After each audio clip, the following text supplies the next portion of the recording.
اور میں کبھی کئی چیزیں نہیں بھول سکتا. بلوچستان میں یہ پہلے بھی کہہ چکا ہوں, میں آپ کو یاد کرانا چاہتا ہوں کہ بلوچستان میں خشک سالی تھی, وہاں لوگوں کے جانور مرنے شروع ہو گئے. وہ بیچارے وہاں سے لوگ شہروں کی طرف آئے, کیمپوں میں ٹھہرے.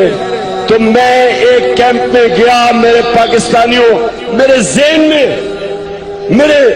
مجھے اس کی رات کو گھنانے خواب آتے تھے سوچ کے کہ جو میں نے ایک عورت کو دیکھا وہاں بال بکھرے ہوئے, پاگل بنی ہوئی, رو رہی.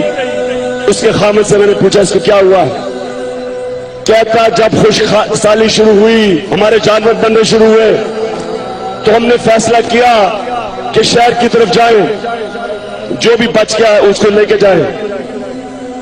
تو کہتا لیکن ہمارے پاس ہماری ایک معذور بیٹی تھی, اور ہمارے پاس اس کو لے جانے کے باقی بھی بچے تھے, تو ہمیں اس معذور بیٹی کو چھوڑ کے جانا پڑا.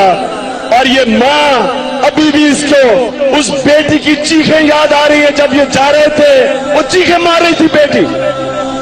کون سا معاشرہ اجازت دیتا ہے اپنے انسانوں کو اس طرح رکھنے کا؟ اور میں دیکھتا تھا یہاں اوپر ایوانوں کے اندر یہ شریف خاندان اور وہ زرداری خاندان اربوں روپے ان کے باہر ہیں, پیٹ ان کا بھرتا نہیں ہے. ایک گھر نہیں تو دوسرا گھر, پیرس میں, لندن میں. اس کا بیٹا نواز شریف کا 800 کروڑ روپے کے فلیٹ میں 1 ہائیڈ پارک کارنر میں لندن میں رہتا ہے. کدھر سے آیا پیسہ؟ کیوں قوم چپ کر کے تسلیم کرتی تھی؟